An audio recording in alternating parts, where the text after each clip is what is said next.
종합제 TV 시청자 여러분 안녕하십니까?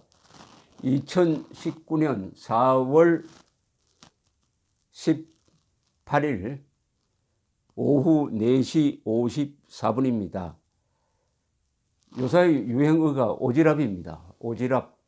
김정은이가 문재인 대통령을 향해서 오지랖 넓게 중재자, 촉진자 행세하지 말고 제정신 차리고 제 할 말 하라. 우리하고 손잡고 미국에 대항하자. 민족 공조 정신으로 반미 공조하자. 사대주의 버려라. 이렇게 훈수를 든 이후로 오지랖이란 말이 유행어가 되었습니다. 오지랖이란 말은 사진을 찾아보면은 여기저기 참견한다. 여기저기 쓸데없이 참견한다는 이야기입니다. 자기 직무를 다하지 않고 남의 일에 자꾸 참견한다. 이런 이야기죠. 오지랖과 관련된 최근의 사건이 하나 있습니다.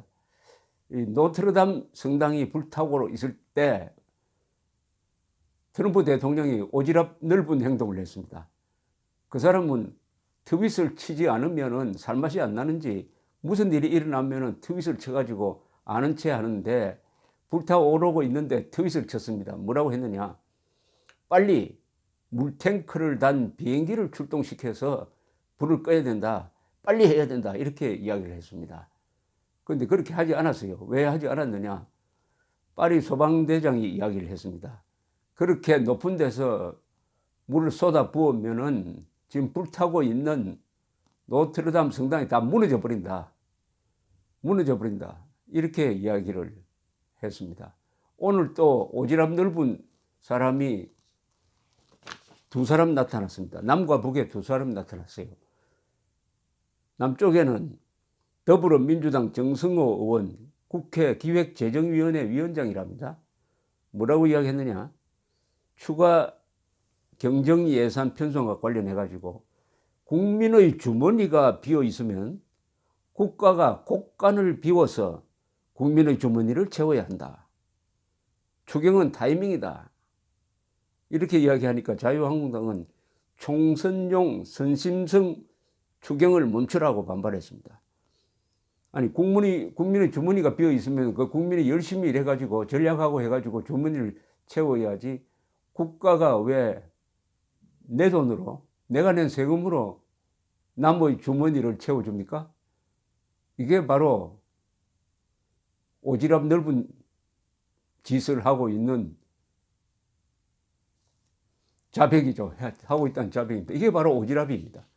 이러면 이제 오지랖이란 단어에 대해서 구체적으로 알게 될 것입니다.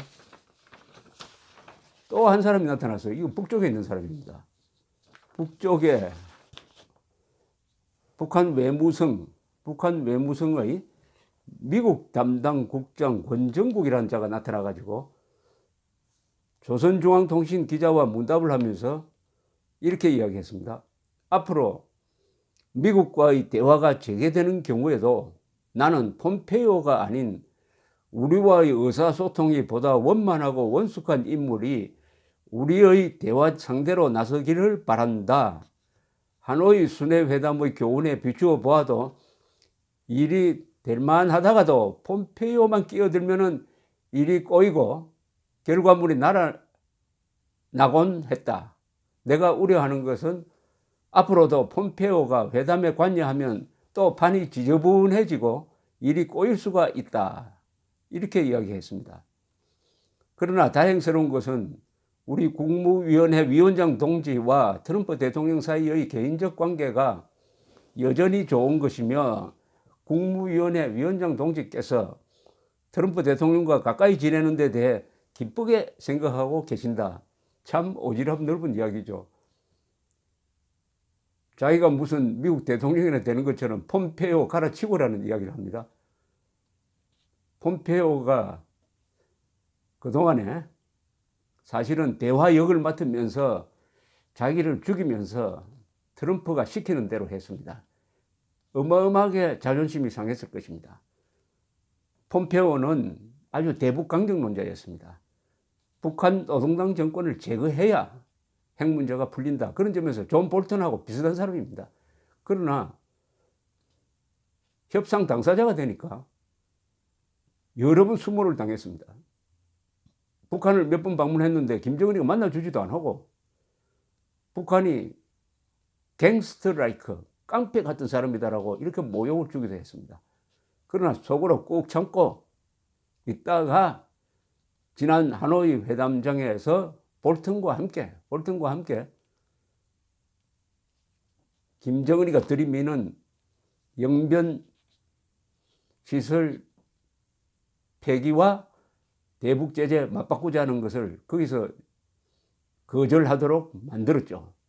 트럼프는 약간 미련이 있었을지 모르는데 볼턴, 폼페오가 안 된다고 하니까 트럼프도 손 틀고 일어났는데 미국에 돌아오니까 의외로 잘했다는 이야기가 많아가지고 지금 트럼프 대통령은 아마 흡족하게 생각할 겁니다. 그런데 김정은이는 이제 어떻게 하든지 틈을 좀 갈라보려고 볼턴, 폼페오와 트럼프 사이를 갈라놓고 그런 다음에 각계격파로 1대1 탑다운 방식으로 하면은 트럼프를 설득할 수 있다. 이렇게 아직도 미련을 버리지 못하고 있는 듯 합니다. 폼페오는 말을 참 잘하는 사람입니다. 이 육사 출신인데 아주 머리가 좋은 하원 의원 출신이기도 합니다. 폼페오는 최근에도 이런 이야기를 했죠. 우리의 대북 제재는 미국이 하는 것이 아니다. 유엔이 하는 것이다. 유엔 안보리가 결정한 것이다. 즉 세계가 하는 것이다. 이렇게 딱 규정을 했습니다. 그러면서 나는 대북 제재가 해제되는 날을 학수고대한다. 왜냐? 그날이 바로 북한 핵이 없어지는 날이기 때문이다.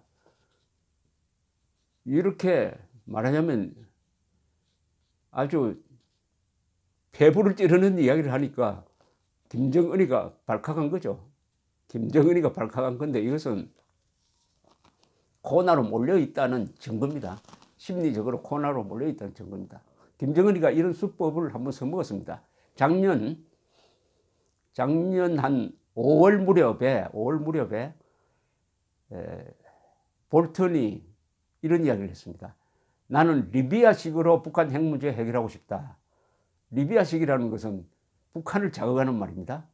볼턴은 아마 그 회담판을 좀 깨기 위해서 싱가포르 회담을 깨기 위해서 미리 깨버리기 위해서 그런 말을 했다고 봅니다.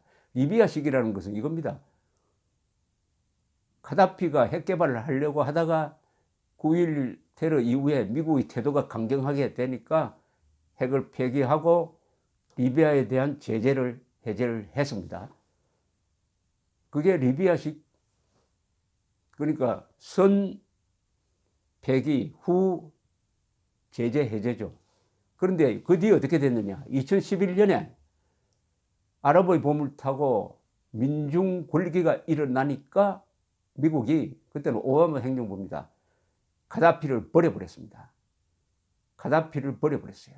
그래서 카다피는 결국 도망다니다가 하수구에서 들켜가지고 거기서 그냥 맞아 죽었습니다.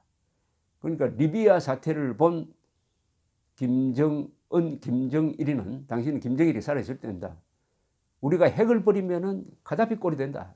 이렇게 생각하고 있는데 볼턴이 리비아식으로 해결하자 하니까 화가 나가지고 볼턴을 겨냥해서 막 욕설을 퍼부었습니다.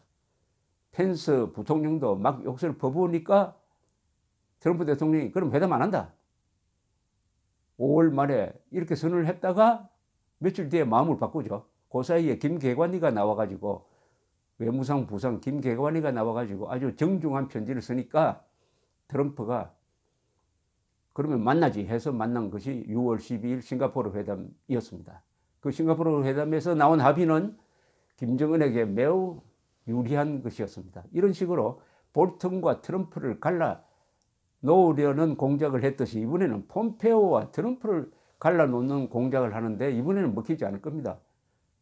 트럼프는 지금 여유가 있습니다. 뮬러 특검도 끝나고 이제는 북한이 핵실험, 미사일 실험만 안 하면은 시간을 갖고 제재를 계속해 간다. 그러나 코너로 몰지는 않겠다. 끝까지 고난을 몰지는 않겠다. 반드시 출구를 주겠다 해서 추가 제재는 하지 않는 식으로 추가 제재까지는 하지 않겠다. 요렇게 카드 몇 개를 지금 딱 가지고 있습니다. 근데 김정은은 카드가 없어요. 그러니까 이런 외무성 국장을 내세워 가지고 요런 이야기를 했는데 참 폼페오가 나오면은 지저분해져서 다른 인물 나오라. 이게 바로 오지랖 넓은 김정은의 쓸데없는 참견입니다. 감사합니다.